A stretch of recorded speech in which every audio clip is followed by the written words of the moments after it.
काम किया, फिर कारोबार शुरू किया और फिर इसी शहर से जो है वो मैंने अपनी सियासी जो और समाजी जो काम थे उनमें हिस्सा लेना शुरू किया। और शहीद जुल्फ़िकार अली भुट्टो साहब को जब फांसी की सज़ा हुई तो वहाँ से मैंने अपने सियासी कैरियर का आगाज़ किया। तो जब उनके खिलाफ जो जुडिशल मर्डर हुआ था उसके खिलाफ हमने यहाँ मुजाहरे किए और मुझे याद है कि यहाँ जिस दिन उनको फांसी हुई थी हमने यहाँ एक नेशनल बैंक की ब्रांच थी उस पर कब्जा किया था और लंदन में और दीगर मुख्तलिफ शहरों में हमने बड़े बड़े मुजाहरे बड़े बड़े जलसे किए। तो वहाँ से मैंने अपनी सियासी जो कैरियर उसका आगाज़ किया। तो मुझे एहसास है कि आपका वक्त बड़ा कीमती है और मैंने ये चाहा था कि जल्दी इसको ख़त्म करें, लेकिन चूँकि तकरीरें लंबी हो गई तो लेकिन मैं कोशिश करूँगा कि मैं मुख्तसर से अल्फाज से अपने ख्यालात का इज़हार करूँ ताकि सरदार गुलाम सादिक साहब जो है वो मुफस्सल तकरीर करेंगे। मुझे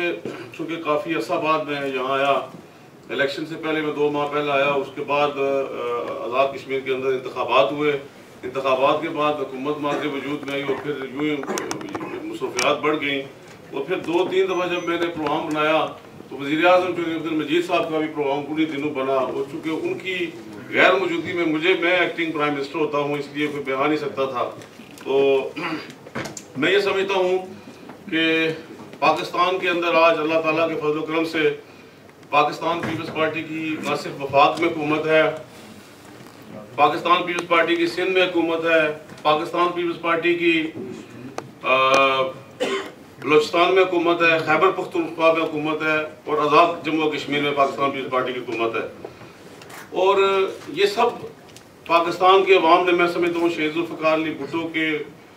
अफ़कार और नज़रियात की वजह से, शहीद मोहतरमा बेनज़ीर भुट्टो के अफ़कार और नज़रियात की वजह से और उनकी मुल्क पाकिस्तान के लिए जो उनकी उन्होंने जान की कुर्बानियाँ दी हैं उसके सिले में जो है वो पाकिस्तान के अवाम ने पाकिस्तान पीपल्स पार्टी को जो है वो मैंडेट दिया। और जिस अंदाज में जनाब आसिफ अली जरदारी साहब ने शहीद मोहतरमा बेनज़ीर भुट्टो की शहादत के बाद जिन मुश्किल हालात में पाकिस्तान पीपल्स पार्टी की क़यादत संभाली और 40 दिन के सोग में बैठने के बावजूद पीपल्स पार्टी को इंतखाबी मैदान में लेके गए और ख़ुद उस तरह इंतखाबी मुहिम भी ना चला सके, लेकिन और फिर सादा अक्सरियत तक ना हासिल करने के बावजूद जिस मैं ये समझता हूँ कि सियासी बसीरत से उन्होंने हुकूमत साजी की वफाक में, सूबों में। और पाकिस्तान एक ऐसा मुल्क है जहाँ एक यूनियन कौंसिल का चेयरमैन जो है वो अपने इख्तियारात किसी को देने के लिए तैयार नहीं होता। और जनाब आसिफ अली जरदारी साहब को मैं समझता हूँ कि जितना भी खराज तहसीन पेश किया जाए वो कम है कि उन्होंने उस मुल्क में जो इख्तियारात माजी के डिक्टेटरों ने जो है वो शहीद जुल्फ़िकार अली भुट्टो का जो मुतफ़िका यूनानिमस आइन था उसको जो है वो ख़त्म तोड़ते गए, उससे इख्तियारात सर्व करते गए, चाहे वो याया, चाहे वो ज़िया था, चाहे वो परवेज़ मुशर्रफ था।